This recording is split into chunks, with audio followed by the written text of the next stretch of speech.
Hello, everyone, and welcome to our brand new edition of Industry Insights for 2025. I am your host, Leah Troscianecki. I am the Principal Product Marketing Manager on our enterprise team here at Veeam, and I have a very special guest joining me today. My good friend Edwin is joining me from all the way over in Europe, our field CTO for EMEA, Edwin. Edwin, would you like to say hi to the audience? Yeah, hey, good morning, good afternoon, good evening. Awesome. Well, guys, we have a jam-packed show for you guys. We were planning on having our VP of Governance, Risk, and Compliance, Courtney Elder, on. Unfortunately, she wasn't able to make today's show, but we already have a jam-packed agenda, so I'm super confident we're going to get you lots of great information. To start, I just want to orient you guys to our new show format. We have been running Industry Insights for over 4 years, and this was really created as an opportunity to share thought leadership and best practices at a high level with our community during COVID times. But now that we're all back to relative normal, we are attending meetings again, we're going to trade shows, we decided to change the show up a bit. And instead of making it a weekly show that is kind of high level topics, we wanted to deep dive and really give you all some well thought out best practices and considerations that you can take back to your organization. So on today's show, Edwin and I are going to talk more about regulatory compliance changes for 2025, because boy, is there a swirl of activity across different countries, geopolitical organizations, verticals. There are tremendous changes, and it is very hard for us on the expert side to keep up with. I am sure that for you all in our community, it is difficult to keep up with these changes too.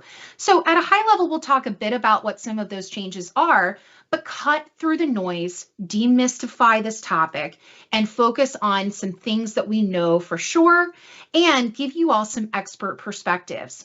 I've gone ahead and actually had some conversations with a few other experts from the Veeam team. We'll have a special guest, Ray Ummerly, our field CISO for Coveware, joining us in just a bit. And then we also had a great chat with two of our individuals from our enterprise product strategy team to talk a bit about common controls, more things to come. But first, I wanted to just go ahead and flip over and talk a bit about today's agenda. So, when we're looking at what we're going to go through today, again, we're trying to demystify this topic. So we are going to focus on what we know.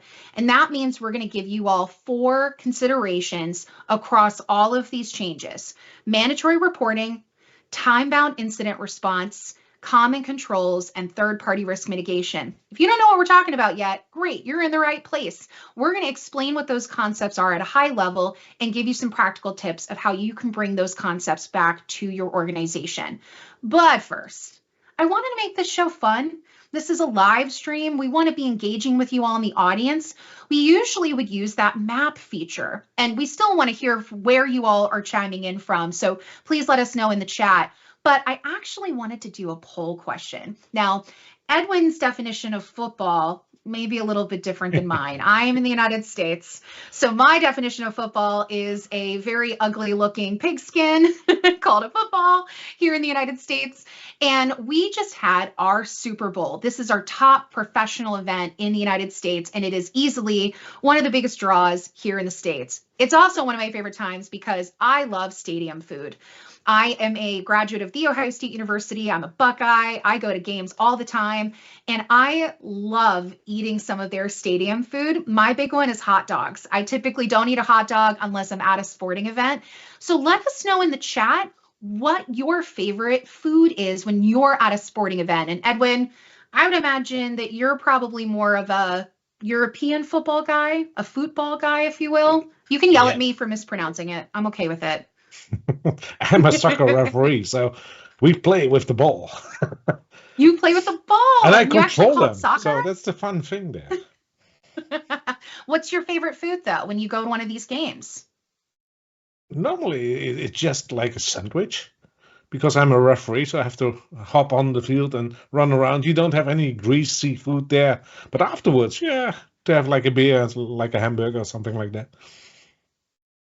I love it. I love a good hamburger moment. So again, let us know in the chat what your favorite food is. If you're watching this on the recording, let us know in the chat too what your favorite food is when you go to one of these sporting events. Again, this live stream is an opportunity for us to come together as a community, and that means we are real humans with real things that we love to do in our actual free time.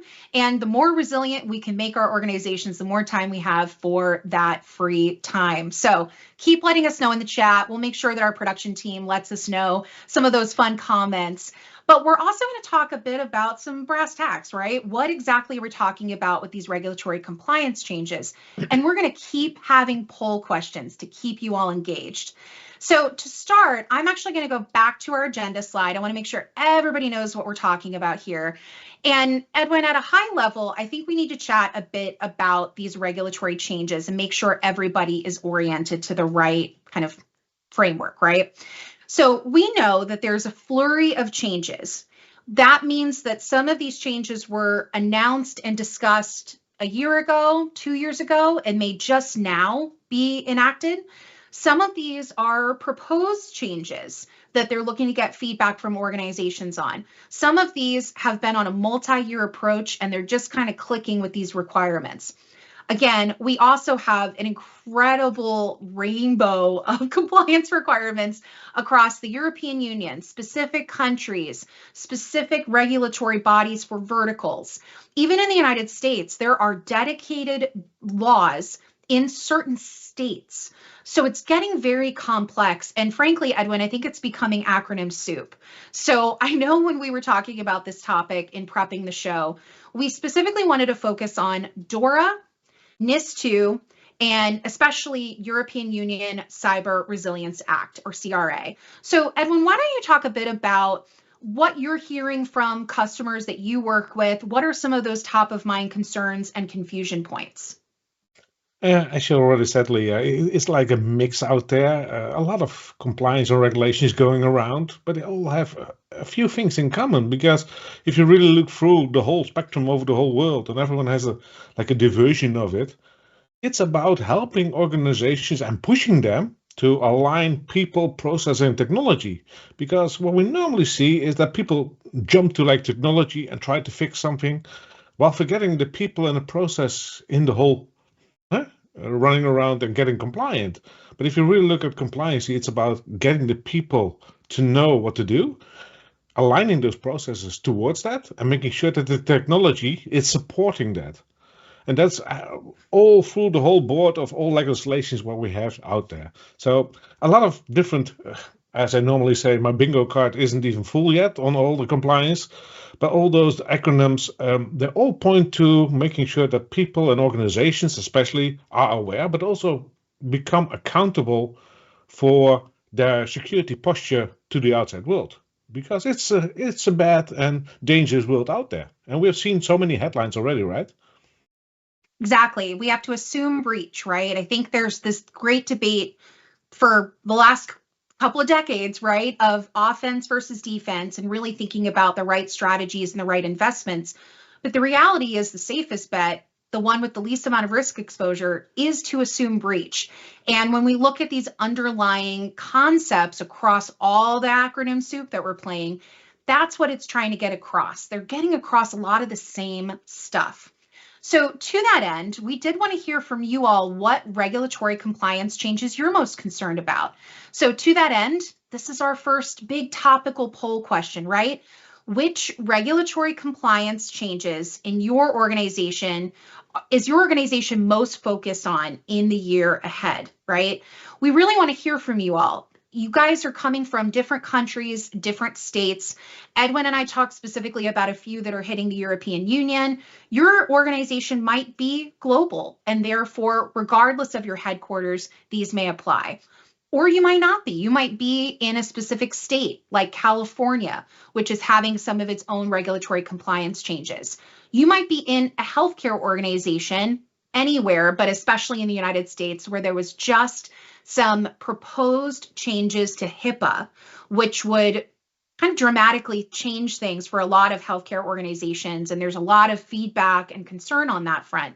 So let us know in the chat from whatever platform you are tuning in from, What regulatory changes are you most concerned about? It could be a specific compliance requirement, shout out HIPAA, shout out DORA, shout out the Australia Data Privacy Act, or it could be specific controls that you're concerned about, right? How is your organization going to try to attack this? Open-ended poll question. Let us know in the chat what you think. We want the show to be interactive. And again, we'll call things out from the audience.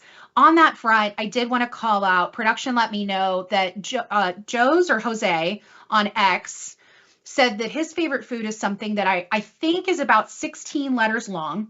And I'm not going to really, well, I guess I'll try to pronounce it now. It's Sashin Brodzied.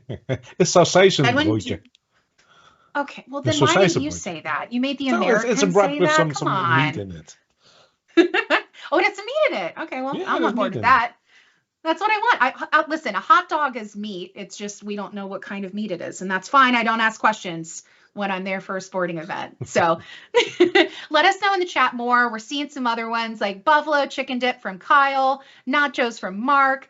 Jaka on YouTube said popcorn and hot dogs with a soda or a beer. I'm picking a beer every single time because that's really the aim of the game, is to have some fun. So keep letting us know in the chat whether it's foods for sporting events or, again, those regulatory changes that you're most concerned about within your organization. But speaking of those concerns, I want to kind of go back and focus on some things that we know, right?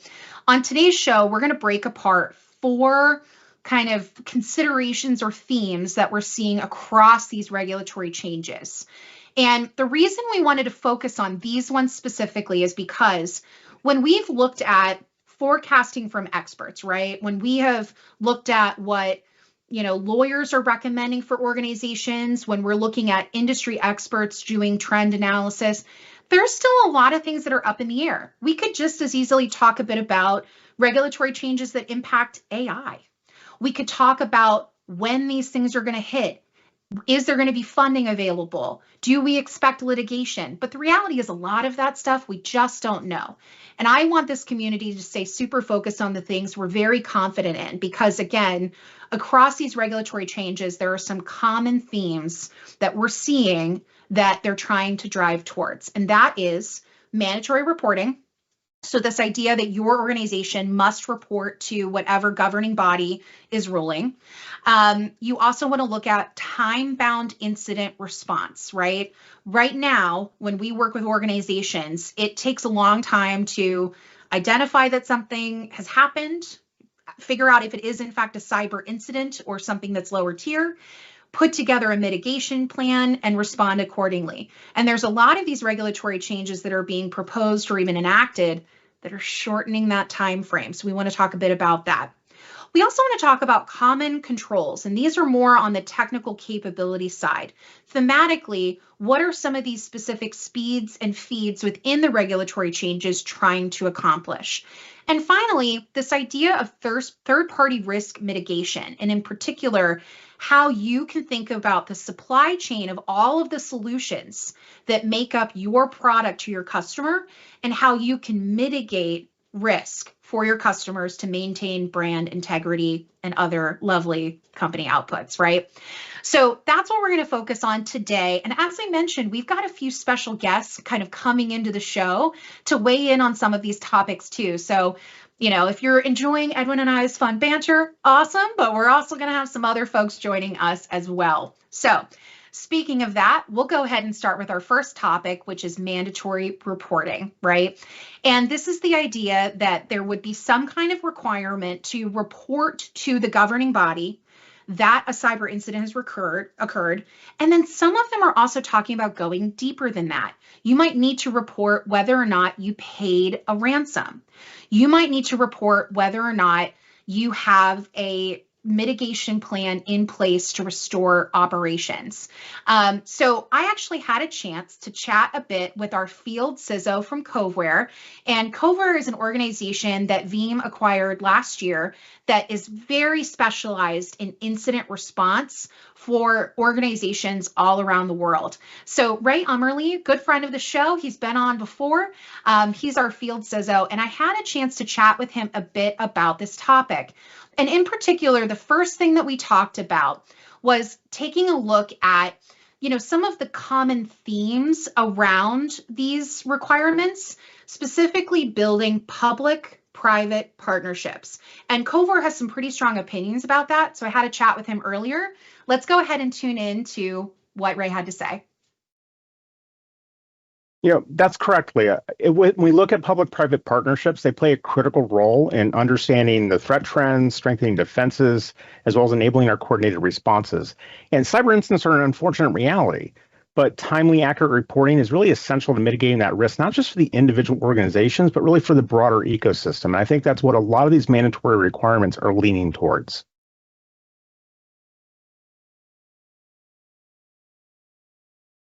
Awesome. So again, Ray is one of our experts in the field, and I think we really want to impress on everyone that this public-private partnership piece is crucial. But we also recognize that that can be a really difficult decision for a lot of organizations who are thinking about reporting, right? Because there are very real implications. So I also chatted with Ray about some practical tips and considerations that organizations can think about when they do this reporting. So let's go ahead and check in on what Ray had to say.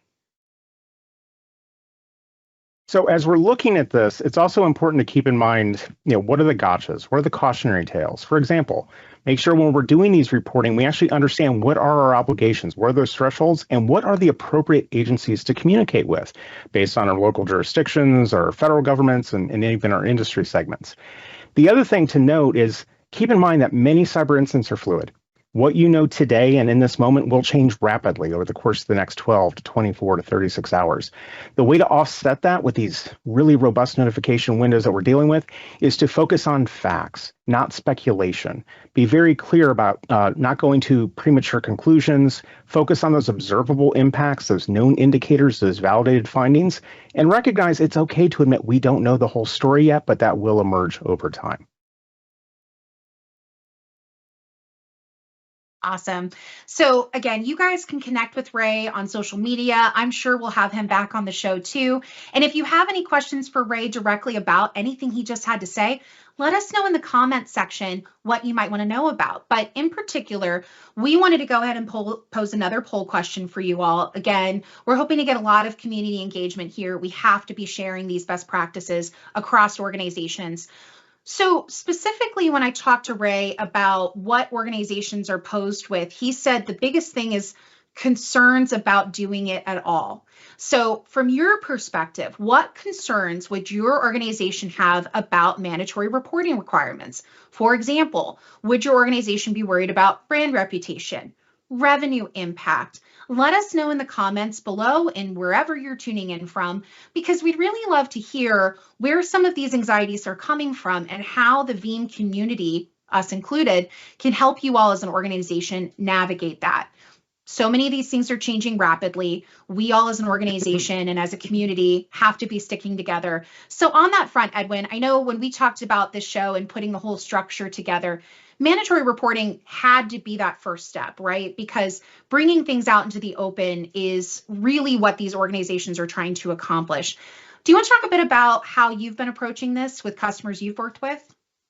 Yeah, especially a few years ago, if there was like ransomware on their hands, they were all really skeptical and not telling anyone because it's like a little bit of the shame, but also don't tell anyone else. And what we found out with specific organizations, when they did tell and what happened, explained what happened to the audience and to their partners, everyone got that trust back in them much quicker than when they didn't tell anything. And it will also always come out, because if you don't tell the media, social, in a polite, but also in your words what happened, some other people will think about and also will express what they think happened to you. So by educating the whole field and anyone around you, they can really be beneficial. Not in the first 48 hours. That's also what I say, have a blackout on that one. Don't tell anyone because you're still trying to fix things and make sure that blast radius isn't too big and control that one. But after that, if you know what happened and you can get that out in the open, not in detail because it could open up another attack to you, but if you can share information and what happened and how you mitigated that, that will restore trust, and people are like, okay, hold on, it can happen to anyone. They have it under control. They know how to fix it. But it also can help the rest of the industry and other organizations to think about, okay, hold on, we didn't think about that one, so let's dive in. I think that brings up a really great perspective, because obviously a lot of what Ray talked about is more about, at a high level, why it's beneficial to the world to bring these things out in the open. But you bring up a really good point that controlling the narrative is another great benefit of these mandatory requirements. And when we are advising organizations, we have ratcheted up our conversations around people and process. And in particular, making sure that there is, some kind of plan in place for rapid communications, crisis response. Oftentimes those responsibilities will sit within the legal department, and they'll work closely with the corporate communications team to figure out a strategy. But us on the technical side, we have to advise on that. We have to advise on what we're trying to do, what happened, et cetera. So it's good for us all to get involved and work collaboratively as leaders within our organizations. So again, let us know in the comments what some of those concerns you have are, but hopefully we've given you all some things to chew on. Next, let's talk a bit about the time-bound element of this, right? Obviously, when you look at some of these regulatory changes, and I called out HIPAA earlier because the proposed changes are really about this whole 72-hour time frame. And I know when we talked previously with some of our key stakeholders within the field CTO organization, Edwin included, that was one of the big things that everybody laughed at and said, oh my gosh, there is no way that 72 hours would happen for the vast majority of organizations. So that's something that I think we need to keep making the community aware of, right? That there is this ticking clock that's being proposed in a lot of the regulatory changes. And regardless of where that ticking clock lands, there is this overall desire to shorten the time frames. So no matter where it lands, you have to have a plan for that. So to that front, I said you have to have a plan. Is this even something your organization has thought about, right? How ready do you think your organization is to respond to a time-bound regulatory requirement? What concerns do you have? Do you even know as an organization how long it would take you to respond, right? Have you calculated something like the mean time to recovery or the mean time to identification?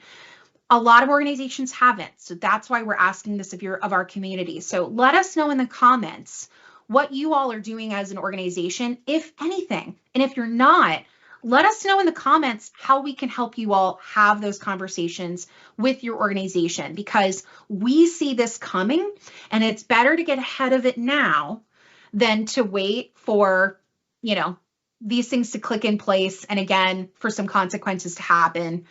We can't necessarily speculate on what those consequences would be, but I think it's really important to know that that's happening from a trend perspective.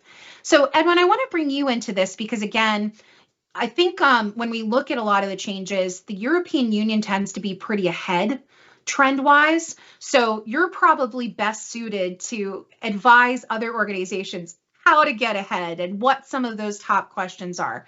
So how have you been approaching this with organizations you've talked to? Yeah, there are two distincts in here. Time-bound incident response. So how do you start responding to it? But there's also another one, and that's more in the European Union. You have to report within like 72 hours. So the HIPAA is more like you have to be back on your feet in 72 hours. I think that's really interesting, and a lot of organizations will never manage that. But it's also not really refined. And if you go to the whole thing about you have to report in 72 hours, we talked about the narrative before. Then you have to think about, okay, how can I get information and how do I even know that I got breached? Is it when you got contacted by someone that breached you because of a ransom note? Someone that's openly doing something to the news and you're like, okay, hold on, that's us. So yeah, it's always a hard thing to put that in regulatory, to have like a time-bound incident response, but also a time-bound response that you have a legalized obligation to give a heads up that there was a data breach, that there was a breach at all. So that will have to pan out in the future. But if you have that people process technology aligned correctly, I think a lot of organizations can make the 72 hours to do the incident response and even get back on their feet for primary processes. Not for everything, but for primary, I think that should be possible. And also for reporting, with AI, yeah, I always hate to mention AI, but with AI, we can report like in 5 minutes even if we need to. But is that going deep enough? Is that the real reason for it? Or is that narrative more scary to get that out in the open? That's my question. Absolutely. And I think Edwin brings up a really good confidence interval here. We believe that in most organizations, there are the capabilities necessary to meet these objectives. A lot of it comes down to the people and process part. And that's why we're really bringing this up to the fore, even though we know that regulatory compliance requirements are changing on the amount of time. We know this is coming, and we're confident that organizations can hit it if they figure out their people and process. So in particular, if you're on the IT side, which most of this community would be, we recommend chatting more with your security team, right? Figuring out what your incident response plan would look like from a notification perspective. Additionally, we'll talk a bit in a minute, so not to break on the next one here, but we'll talk about some common controls and in particular how Veeam can kind of play into some of this. So on that front, I think we'll go ahead and switch to our next topic, which is those common controls. So again, as we're looking at how we can accomplish this, we did build this out, with a plan in mind. Edwin mentioned that we are confident that there is the technical capabilities in place for these organizations to make this happen. But that is primarily on the security and incident identification side, right? So XDR, EDR, et cetera. On the actual recovery and overall resilience side of things, there are best practices that are rapidly rolling out, not only in community efforts and vendor efforts proactively, but also now showing up in these regulatory compliance requirements. And this is where the Veeam team has a chance to shine, right? We have been preparing and working on this and messaging these kinds of features out to the community. So to have this kind of conversation, I previously chatted with two folks from our product strategy enterprise team, specifically Jeff Reichart, who is our VP of enterprise strategy, and Brad Lynch, our director of enterprise strategy, to talk a bit about what we've been paying attention to in the common controls area, right? Commonly across these regulatory changes, what controls are we looking at? And then also, how is the Veeam team contextualizing all of that around zero trust? Before we cut over to my fun interviews, I'll go ahead and put this poll question in the chat and we'll chat a bit more. Which common controls around zero trust, and again, we'll explain what we mean by zero trust in a minute, does your organization have in place today? For example, immutable storage. You've heard the Veeam team talk about immutable storage. Hopefully you've seen that we have a brand new solution called Veeam Vault to get you guys set up and running. But there are lots of other concepts within zero trust that we want to make sure the community knows about when it comes to controls. So to do that, I had a conversation with Jeff and Brad. Here's a little bit about from that conversation. That's exactly right, Leah. What we're seeing is increasingly a convergence of controls that organizations of all kinds are being asked to comply with. Now, it used to be, I don't know about you, Brad, but I've worked a lot with DoD entities. I've worked a lot with highly regulated organizations. And it used to be that you had to look in those areas to find organizations that really had a good grasp on the controls that they needed around security. But increasingly, what we're seeing with things like the cybersecurity framework, with things like zero trust architectures, with requirements around reporting and security in things like DORA and NIS2, and the CERCIA Act that's going to come into effect this year, is that all kinds of organizations are getting asked to do certain things. We've also seen it from the cybersecurity or the cyber insurance side. I know I talked with a Lloyd's reinsurer several years ago who said they had found even 4 years ago that claim sizes decreased by 85% if the insured had multi-factor authentication, had immutable backups, and had incident response plans that they actually tested. I think you've seen a lot of the same, right, Brad? Yeah, absolutely, Jeff. I mean, so much of it can just come down to basic due diligence. I mean, your point about MFA, I think it was in Microsoft's Defender report that they saw 99% of attacks were thwarted by simple MFA, right? So much of this can just be kind of coming down to the basics and basic best practices. And, that's what these compliance organizations are out there to have your best interests at heart. One of the other controls, if you can call it that, that we're seeing a lot in regulations that are coming out now are reporting mandates. We saw that from the SEC for publicly traded organizations here in the United States a couple of years ago, but now it is increasingly common to see organizations have 72 hours to report if a covered incident happens, and as short a time as 24 hours to report if they make a ransomware payment. Both of those specific requirements are part of the CERCIA Act here in the United States. So that kind of it's not really a technical control, but it's a control that's going to drive a lot of behavior in all kinds of organizations. And I think some of these requirements also combine with folks in the data resilience, cyber resilience industry, but also the regulations themselves are a big reason why we're seeing the lowest payment rate in history, right? Ever since ransomware started, not only validated by the covert incident response, but also chain analysis confirmed this as well. They saw the lowest level of payment rate that they've ever seen, and that's attributed to the fact that if I have to report it anyways, then I'm not going to pay to hide my shame. And combined with the fact that the technology itself, us, many other players in our industry, have really upped their game from a resilience perspective in the services and capabilities offered to our clients. Awesome. So obviously, really two experts in their fields. And again, you can follow both of them on social media. You can drop questions in the chat. We'll make sure that Jeff and Brad get those if you have them. But you can really hear thematically some of these big changes, right? This idea of hardening infrastructure, looking at the architecture, figuring out what capabilities need to be in place in order to meet these kinds of requirements. And I made sure to have a chat with the same group, Brad and Jeff again, to talk a bit about some of these specific recommendations that you all can take back as a community to focus on within the maturity of your resilience strategy. So let's go ahead and see what they had to say.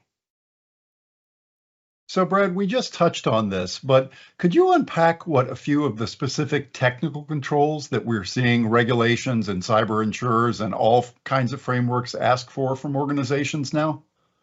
Yeah, absolutely, Jeff. I mean, what really comes down to these core 5 principles in my mind, right? Immutability, defense in depth, system resilience, proactive validation, and none of that really matters if it's not simple to use. But when you look at this, starting all the way at the top, which I'd say is most important, is immutability. I mean, at the end of the day, if you have an immutable backup you can leverage, you're in that much better of a position, whether it's your primary or your offsite backup. We actually have a ransomware support SWAT team, and we don't have a case documented where we weren't able to help a client recover data when they had an immutable backup. And then going down the list here, right, when you look at defense in depth, of course, you're going to have your traditional security tools like your Palo Altos, your CrowdStrikes, your Splunks, the list goes on and on in terms of EDR, XDR tools.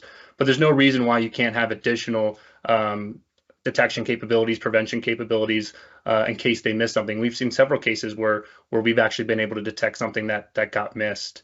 And then system resilience, right? So when you look at having durability and availability, this is so critical, not just being able to recover from your backups, but being able to recover from multiple sources, multiple platforms, so that when you go to your last resort, you're able to trust that to come back online as fast as possible.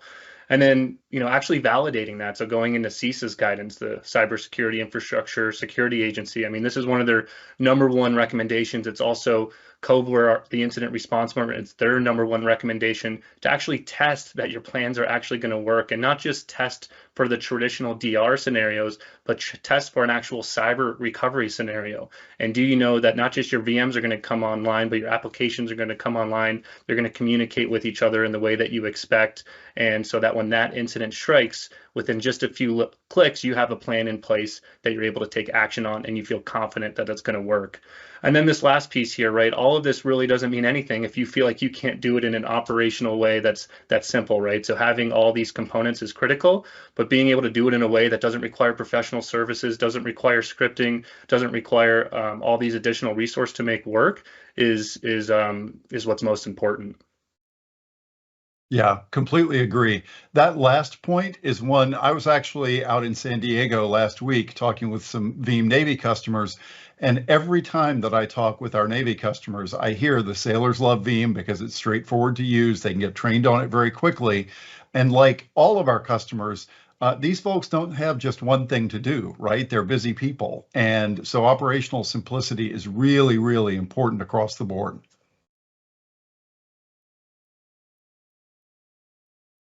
Awesome. So hopefully you all enjoyed a lot of those specific best practices that we're recommending. And then also Jeff's color commentary around working with the US Navy. If you haven't heard about that before, we released a press release a few years ago about working with the Navy. And, you know, when we think about critical missions, something like the Navy, we want to make sure that they have what they need to be successful. And that's so much of why Veeam is really committed to adhering to these regulatory compliance requirements. And that includes something like third-party risk mitigation. So, Edwin, I want to bring you in for this last topic, because I know when we specifically put this show together, this was one of the biggest pieces we wanted to hit. This idea that when you are, as an organization, thinking about all of the pieces that bring together the product that you're pushing to market, what are those critical vendor relationships, whether it's on the cloud side, whether it's a specific software vendor, that assemble that supply chain together? And side of things, this was really the most important topic that I think we wanted to address, because I think it's one that there's a lot of word soup in there, right? Third party, risk. We all talk about risk when it comes to backup, but this is really specifically talking about your relationships with vendors and what kind of responsibility those vendors have to uphold their end of the bargain. So, Edwin, talk to us a little bit about this topic, and then also maybe how Veeam's approaching it. Yeah, if you look at the financial institutions, they are all completely digitized now. But they're not alone in the whole supply chain. So we all are shackled in the whole chain, right? So what I normally also say to our customers is like, if you're doing that third-party risk management, you look over your left shoulder, you look over your right shoulder, and you look who your parties you're dealing with at that moment in time. Look them in the eye and think, are they cyber secure? What do you think? And that's where third-party risk management comes in, because you really can't believe someone on the blue eyes that, yeah, we are really secure. Yeah, that's nice, but you have to do a risk assessment. And that's also what I normally do in operating business. It's about risk relevance and return on investment. So by making sure that you know how big the risk is, the relevance, I think, is already out in the open. That's also why the law and the legal stuff is being bombarded upon us. And then it's about, okay, how can you get a return on investment? Because if you make sure that whole supply chain is secure, makes it a lot easier for yourself as a shackle in that supply chain to also be secure, but also be compliant. And if you look around, most likely anyone in that supply chain, there's all those shackles, will have the same obligations for DORA, for instance. So making sure that you do risk assessment, contractual obligations, security standards, but also, and that's, I think, the most important part, especially also for Veeam, resiliency requirements. Because if you look at Veeam, data resilience is like the foundation of operational resilience. And if you look at DORA, what are the two middle letters? An O and an R, operational resilience. That's where we shine, and we can make sure that by getting your data resilient, that you have the strong foundation to pursue the rest of DORA. Absolutely, right? That idea that really thinking about who your vendors are, doing that risk assessment, figuring out the process, but then also looking into the documentation that those vendors produce. And Edwin, I know part of the reason we wanted Courtney on the show, we'll make sure she comes back on another episode. One of the big outputs from her team on the governance, risk, and compliance side has been, again, making sure that Veeam is enabling customers to understand how we're holding up our end of the bargain. So I know we have published something called the Veeam Trust Center, and that is where you can learn more about how Veeam is approaching our organizational and system resilience. And we'll make sure on the production side that we post a link to the Trust Center along with some other resources in the chat so you all can see as members of the Veeam community how we're approaching this. And we hope that's a good best practice for how you can go look at vendors' own publications, right? And really think about who those most important vendors are. What would a cloud provider do, for example? What would a software vendor do? And if you think that this is just kind of, an insurance policy, it's not. Because Edwin, I know when we talked about this, we talked about some very specific examples, including big news-making ones. So, organizations like American Express, they had a downtime event, and the reason for that was one of their third-party vendors in their supply chain. So, Edwin, do you want to talk a bit about how, again, some organizations are looking at this and any specific examples, anonymous or otherwise, that you might want to chat about? Yeah, you already touched on Courtney and our team in the Global Information Security team. As Veeam, we spent millions that is not known out in the open, but just to protect Veeam and protect the product, to make sure that our shackle, the Veeam shackle in the whole supply chain, is secure and that people have trust and confidence in that one.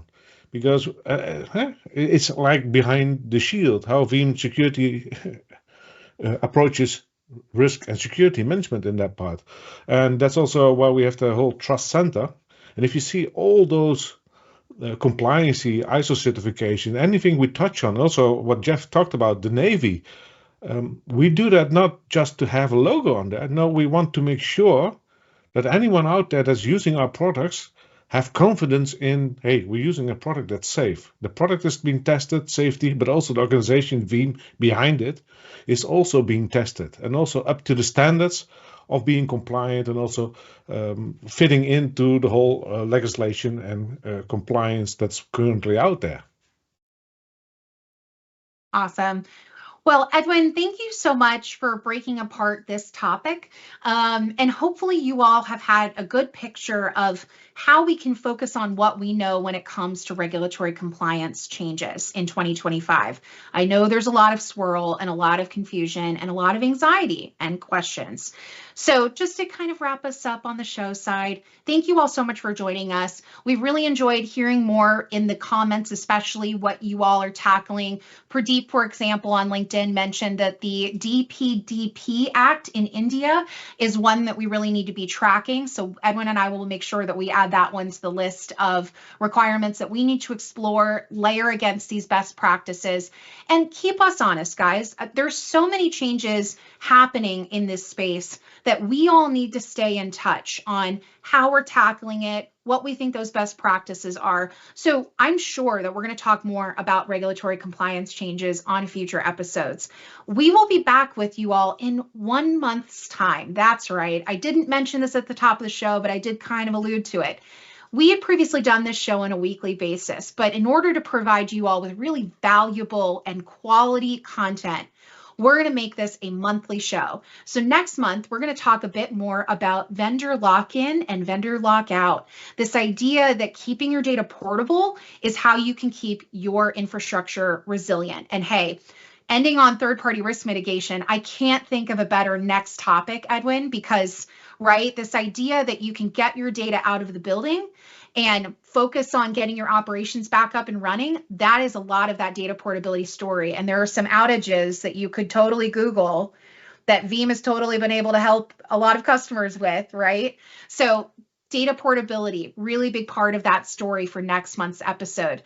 If you have any topic ideas or if you have any questions, again, let us know in the comments below. We really want to hear from you all as a community, how we can bring more value to you. But with that, thank you all so much on behalf of Edwin, myself, production for joining us on this day, and we look forward to seeing you on the next show. Thank you all.